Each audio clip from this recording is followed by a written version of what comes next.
Hey friends, நான் சாமுவல். அன்னை மரியாளின் கதையை நீங்கள் கேள்விப்பட்டிருக்கிறீர்களா?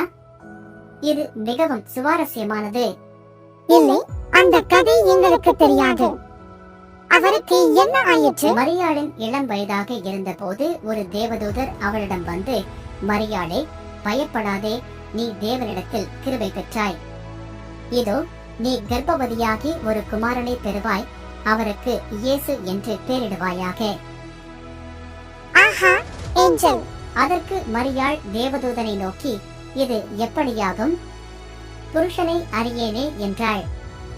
தேவதூதன் அவளுக்கு பிரதியுத்தரமாக, பரிசுத்த ஆவி உன்மேல் வரும், உன்னதமானவருடைய பலம் உன்மேல் நிழலிடும், ஆதலால் உன்னிடத்தில் பிறக்கும் பரிசுத்தமுள்ளது தேவனுடைய குமாரன் என்னப்படும். அதற்கு மரியாள், இதோ நான் ஆண்டவருக்கு அடிமை, உம்முடைய வார்த்தையின்படி எனக்கு ஆக கடவது என்றாள். அப்பொழுது தேவதூதன் அவளிடத்திலிருந்து போய்விட்டான். அதன் பிறகு அவள் புருஷனாகிய யோசேப்பு நீதிமானாயிருந்து அவளை அவமானப்படுத்த மனதில்லாமல் இரகசியமாய் அவளை தள்ளிவிட யோசனையாயிருந்தான். அவன் இப்படி சிந்தித்துக் கொண்டிருக்கையில் கர்த்தருடைய தூதன் சொப்பனத்தில் அவனுக்கு காணப்பட்டு, தாவீதின் குமாரனாகிய யோசேப்பே, உன் மனைவியாகிய மரியாளை சேர்த்துக் கொள்ள ஐயப்படாதே, அவளிடத்தில் உற்பத்தியாயிருக்கிறது பரிசுத்த ஆவியினால் உண்டானது. அவள் ஒரு குமாரனை பெறுவாள், அவருக்கு இயேசு என்று பெயரிடுவாயாக, ஏனெனில் அவர் தமது ஜனங்களின் பாவங்களை நீக்கி அவர்களை இரட்சிப்பார் என்றான். அது அவர்களுக்கு மிகவும் குழப்பமான மற்றும் கடினமான நேரமாக இருந்திருக்க வேண்டும். கடினமாக இருந்த போதிலும் கடவுளின் சித்தத்திற்கு அடிபணிய மரியாள் மற்றும் யோசேப்பு விருப்பம் உண்மையிலேயே ஊக்கமளிக்கிறது. துன்பங்களில் கூட நம்பிக்கை மற்றும் கீழ்ப்படுதலின் சக்தியை அவர்களின் கதை நமக்கு காட்டுகிறது. அவர்கள் எப்படி உணர்ந்தார்கள் என்பதை என்னால் கற்பனை செய்து பார்க்க முடியவில்லை. அவர்கள் இருவரும் தேவதூதர்களின் பேச்சை கேட்டு அது சவாலானதாக இருந்த போதும் பின்தொடர்வது ஆச்சரியமாக இருக்கிறது. வா, அப்படியானால் அவர்கள் திருமணம் செய்து கொண்டு சந்தோஷமாக வாழ்க்கையை வாழ்ந்தார்களா?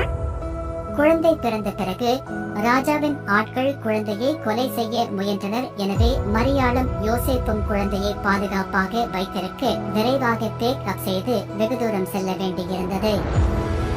அது பயங்கரமானது. அவர்கள் மிகவும் கவலைப்பட்டிருக்க வேண்டும். அவர்கள் அந்த கெட்டவர்களிடமிருந்து தப்பிக்க மேரியும் யோசேப்பும் எகிப்துக்கு செல்ல வேண்டியிருந்தது.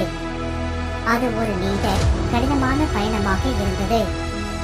ஆனால் குழந்தையை பாதுகாப்பதற்காக அவர்கள் அவ்வாறு செய்தனர். அவர்கள் அந்த குழந்தையை உண்மையிலேயே நேசித்ததாக தெரிகிறது. அதற்கு பிறகு என்ன நடந்தது? அவர்கள் வீட்டிற்கு செல்வது பாதுகாப்பாக இருக்கும் என தேவதூதர் சொல்லும் வரை எகிப்தில் சிறிது காலம் தங்கியிருந்தனர். ஆனால் அது அவ்வளவு எளிதான ஒன்றாக இருக்கவில்லை. வா, அந்த சவால்கள் அனைத்தையும் அவர்கள் கடந்து வந்ததில் நான் ரொம்ப ஹாப்பி. ஆனால் மரியாள் எல்லாவற்றிலும் மிகவும் வலுவாக இருந்தார். அவள் ஒருபோதும் புகார் செய்யவில்லை. குழந்தையை கவனித்துக் கொள்ள அவள் என்ன செய்ய வேண்டுமோ அதை செய்தாள். எனக்கு தெரிந்த துணிச்சலான மனிதன் அவர்தான்.